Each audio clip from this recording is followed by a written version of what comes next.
Thought I saw something on my face right there. Hey, everybody, what's going on? This is Jared Hoffman with another edition of the Better Than Less Than podcast. Appreciate everybody who is tuning in or will be tuning in soon. If you can, please leave a like, comment, and subscribe to the HBC Sports YouTube channel. Please subscribe to become a level 1 or 2 member to get the exclusive content from the HBCU Sports team. Follow us on all of our social media platforms. We are on Twitter, we're on Instagram, TikTok, pretty much all of them. If you search up HBCU Sports, and you will find us there. And you can always go to hbcsports.com for all the latest news in sports. If you can, please go to hbcusports/donate. We need a lot of help funding this operation, and you guys would be a huge part of that if you went to that link and made it, the smallest contribution helps. Anything, if anything from $1 to $5 to $10, if you're generous, $100, it would be much appreciated, to help us fund this operation and to continue to give you the HBCU coverage that you covet. All right, so we got some basketball to get into, but as you can see by the title, Winston-Salem State has been the talk of the town. They grew their win streak to 14 games after getting a win against Virginia State, and we'll pull that up in a second. A win over Virginia State, 67-52. They continue their hot streak. Maya Charles continues to look like the runaway favorite to win the CIAA Player of the Year. She had, pull up her stat line in this game. She wasn't this was her least impressive game of the season so far. Had 5 points and 5 rebounds, but she also had 5 blocks. So even when she's not contributing offensively or doesn't have the game she wants offensively, she could still make an impact on the game. And Winston-Salem State is currently on a 14-game winning streak. Jakaya Mack was the star of the game, had 16 points and 9 rebounds, and this one go along with 2 steals. The team had 15 steals in total. Brianna Roth had 6 steals on her own. So Tierra Terry is doing a tremendous job with this team right now. They look like a defensive juggernaut. They led this game from start to finish. They led from start to finish. This was not a close game. This was not competitive at all. Winston-Salem State looks just levels ahead of everyone right now. But the thing that is important to look out for is Winston-Salem State has yet to play a division game. And they got a couple of teams in that division that could give them problems, once division play starts. There's still Fayetteville State, who always will be a problem, the 2-time defending champions. And then you got Claflin, and Winston-Salem State has a game against both of those teams coming up on the road. So we'll really see what Winston-Salem State is made of in those 2 games and their chances of taking home the CIAA crown, down the line. But for right now, they are far and ahead the favorites in the CIAA, and Maya Charles is without a shadow of a doubt that even with this off game, she has continued to prove that she will make an impact on winning, even if it's not offensively. Before this game, she had a couple of 20-point performances against Bluefield State, a 30-point performance against Bluefield State, and a 23-point performance against Elizabeth City State. But every game this year, this game she has 5 blocks. The game before that, she had 4 blocks and 5 steals. Before that, she had 7 blocks and a steal. Before that, she had 3 blocks and 3 steals. So. And then, by the way, the point totals in those games, 23, 30, 14, 26. So, I don't see a world where she's not the CIAA Player of the Year. And definitely there's no world where she's not the CIAA Defensive Player of the Year. But as far as their championship hopes, they look promising. Winston-Salem State, believe it or not, has never been the conference champion in women's basketball. They've won it a couple of times in men's fairly recently as well, but they've never won it in women's. If there was a year for them to do it, it would be this year. And how fitting would it be that they brought back an alumnus who was the coach at Virginia Union. Maya Charles was a role player on that Virginia Union team. She follows Tierra Terry over to Winston-Salem State, and they look dominant right now. They on both sides of the ball, they look unstoppable. But again, they still have to face the two-time defending champion Fayetteville State on the road, and they got to go against Claflin, who's bringing up the rear in the division standings on the road. So we'll see what Winston-Salem State has in store. That's not their next matchup though. That'll be this next week. No, yeah, that'll be next week. So this Saturday they go up against Shaw. So we'll see. That'll be their actual divisional debut. But next week they go back to back between Claflin and Fayetteville State on the road. So, but for right now, Winston-Salem State, CIAA championship favorites, and we'll see what's in store for them in the future. Moving over to the men's side, we had a pair of interesting contests between Virginia Union and Claflin. So Claflin before on the women's side before this game was undefeated in conference play, and it took a go-ahead bucket at the buzzer for Virginia Union to hand them their first loss. The Lady Panthers handed Claflin their first conference loss of the season, and they improved to 3-3 with that win. And they recently won again against Johnson C. Smith. So now they are 4-3. So Virginia Union hands Claflin its first conference loss on the season. By the way, this game was Monday. So important to note. It was Bruni Martinez who scored the game-winning bucket for Virginia Union. Claflin, these two teams battled down the stretch, trading the lead back and forth in the final minutes.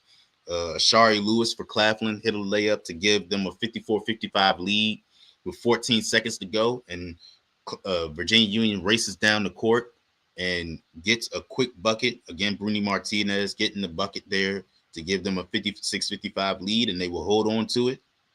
I believe they forced a turnover, and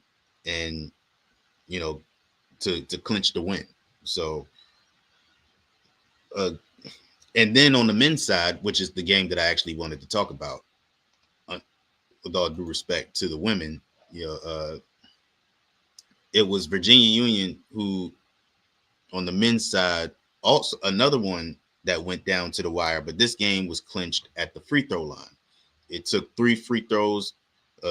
Claflin fouled on a 3-point shot after they took a lead on a go-ahead bucket by Alex Atkinson. They took a 64-63 lead, but Travis Vaughn went up for 3 in the fast break and was fouled on a 3-point shot, knocked down all 3 free throws to give the team a 66-64 lead, and they got the win in that one. So hold on a second, let me pull up the box score real quick so I can be consistent.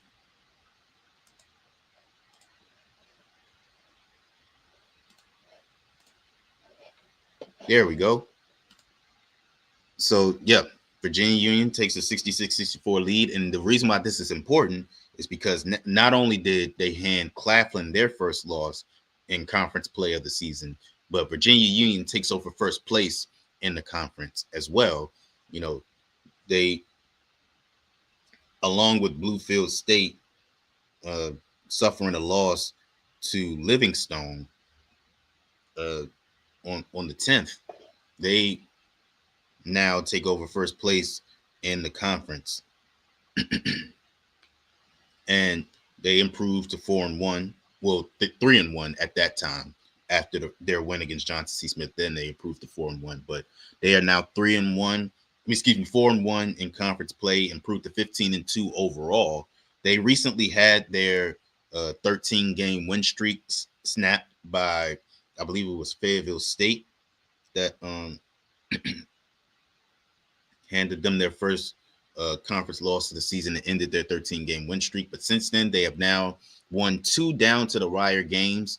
And I think this is key for uh, Virginia Union winning in these close games, because tournament time, these games are going to come down to the wire, and you got to have that poise down the stretch to be able to finish games. And they've done it a pair of times, after what was a disappointing loss to Fayetteville State, and what was a game that could be potentially be a CIAA championship preview. Bobby Gardner did not shoot very well in that Fayetteville State game, was 6 for 20, and he's turned it completely around. Had 16 points on a much better shooting performance, 43% from the field, and in the win against Johnson C. Smith had a season high 33 points on 60% shooting from the field. So Bobby Gardner, after an off game, starting to put it together, he's been fantastic in the past couple of games. Had 33 in this game against, like I said, against Johnson C. Smith, 16 against Claflin. Before the Fayetteville State game, had 12 against Shaw and against St. Thomas Aquinas. I don't know how to pronounce that. I'm sorry. Had 21 points. And that's after a streak of 5 games where he scored in single digits. So, Bobby Gardner's starting to put it together as conference play starts, and we're going down the stretch towards tournament season. So he's going to be pivotal for Virginia Union in their hopes of winning a championship. Like I said this on the stream last year, Virginia Union has been a team that has had that regular season success. They've had it multiple times over. They've been a top seed in the CIAA tournament. The problem is that they haven't been able to get over that hump. They have a dual scoring threat in Bobby Gardner and Noah Richardson Keys and Travis Vaughn, who 3 tremendous players that are going to be key in them getting over that hump. Because the question has never been, can they win games in the regular season? They've done that. They've shown they can do that. The problem is that it hasn't turned over into tournament time, and this team continues to play well and produce at a high level, especially offensively. This is a tremendous scoring team. They have never had problems with scoring. Jay Butler, is an incredible coach, has always found ways to get the most out of his talent. But the question is, can he do it during tournament time? And can the players produce come tournament time? That's the question. But for right now, they are playing incredible ball, and we'll see if they can keep it up as they go into division play, very soon. I believe this weekend they have the reigning champions. They go on the road to face the defending champion, Virginia State, who is, by their standards, kind of struggling so far. They're 3-2 in conference play right now. On the surface, that looks good, but by Virginia State standards, especially over the past couple of seasons, that doesn't, particularly fit, in what they're trying to do, which is contend for a championship. But we'll see what both teams do as they, face off in what is a heated rivalry between State and Union. And it should be a fun watch. So I hopefully will be tuned in. Saturday is a busy day for me, but I'll be tuned in for that one as much as I can. All right, now shifting over to the SIAC. Hey, Katie, how's it going? Happy New Year to you as well. Good to see you in the chat. Moving over to the SIAC, we had a matchup of 2 of the top teams in the SIAC last night, should I say. And it was Edward Waters that came out on top, getting a 70-68 win against Allen. Here we go. Allen getting the 70-68 win, battling, nearly surrendered a double-digit lead to. Is that the game that I'm thinking of? I'm thinking of so many games at one time. I'm not even sure if that was the right information. But No, that was not the right game. No, but they did lead in the fourth quarter. They led by as many as 8 in the fourth quarter. It was the Virginia Union Johnson C. Smith game, the men's Virginia Union Johnson C. Smith game. Virginia Union led by as many as 15 in the second half, but Johnson C. Smith battled back, but it was Virginia Union able to hold them off and get that win. But no, so this game it was Allen that was up 8 in the fourth quarter, and Edward Waters battled back to win in that one. It was I apologize if I mispronounced his name, but Shakira Fowles, who got a and one in the final 10 seconds of the game, and then converted the 3-point play from the free throw line to give the team the 70-68 win with 10 seconds to go, and that was eventually the game winner. So Amani Harris was the leading scorer in that game. She had 20 points in that one, which is also a season high for her in that one. And I knew it was only a matter of time for Edward Waters. You know, when they hired Eric Jackson from Rust, I knew that they found their guy. You know, and he excuse me, he has done an incredible job with this team. You know, turning them around fairly quickly, has them at 11-4 overall, 9-3 in conference play, and they look really good. They look really good. I can't say how they look because technically I haven't watched them play. I haven't been able to watch them play, you know, but just looking at the results, excuse me, outside of the loss to Jesus, what I feel like I got a burp, but it won't come out. But Clark Atlanta, the Clark Atlanta loss earlier this month, which was their first game of the calendar year. You know, they had that one slip up, but outside of that, they've won seven of their last 8. You know, all against conference opponents. Well, except for the game against Shorter. But yeah, this team is looking like a contender right now, and they are going to be a problem, you know, as we continue to get into SIAC play. You know, they have they face Savannah State this upcoming Saturday. That'll be at home. They have a 4-game road home stretch against Benedict, also against Benedict, against Lane and Lemoyne-Owen. So, but interestingly enough, they've been better on the road than they've been at home. They're 6-1 on the road right now, and they're 4-3 at home.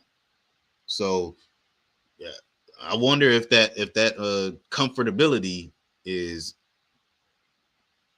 kind of what, if they're better, Lord have mercy, I can't talk. They look like they're more comfortable being uncomfortable, you know, which is a good thing, especially when you come to tournament time and your games are not in your home gym, you know. So, but if you want to be a top seed in the tournament, you got to win games at home, you know. So we'll see what they can do.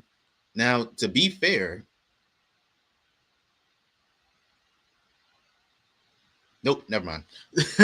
No, but we'll see what Edward Waters does on this 4-game home stretch, you know, coming up. But they look fantastic right now, and Eric Jackson is looking like a strong candidate to be the SIAC Coach of the Year.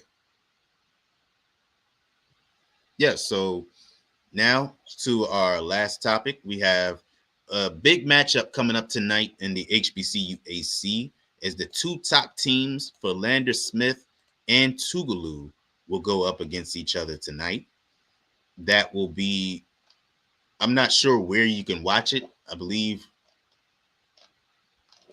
I'm assuming it will be on the HBCU Plus network, because that's just where I assume where it'll be. But currently right now, Philander Smith 5-0 in conference play. Tougaloo bringing up the rear at 4-1. They showcase 2 of the top players in the HBCUAC currently. Antonio Patterson for Tougaloo right now, averaging 20 points and nearly 7 rebounds a game.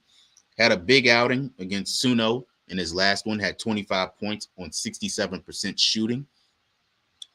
And Raymond Reese for Philander Smith, currently averaging 23.5 points and 13.5 rebounds, all on 63% shooting. Excuse me. His past 2 outings, he's combined for 60 points on over 60% shooting. So, and 2 efficient scores in this one. So, look out for a potential scoring duel between those 2 players, and we'll see who can take a hold of the HBCU AC lead. And this has been Philander Smith has been one of the more consistent regular season teams. And in the HBCU AC, last year they didn't end how they wanted to, losing in the HBCU AC championship game to Dillard, but they've not missed a beat. Gotten back to the level of success that they had last year and then some. Currently sitting at 13-2. Won their last 2 and I believe 7 of their last 8. Oh, even more than that. So 12 of their last 13. So Philander Smith is really rolling right now, and they will end the 3-game home stretch tonight against Tougaloo, and we'll see if they can come out with a win in that one. All right, so it's a little bit of a short show today. I'm sorry, but that's all I have time for. But I appreciate everyone who tuned in. If you can, leave a like, comment, and subscribe to the HBC Sports YouTube channel. Subscribe to y'all know by now. Go to our social platforms, search up HBC Sports on all social platforms, and we'll come up. And you can always go to hbcusports.com for all the latest news in HBCU sports. Until next time, I am Jared Hoffman. See you guys.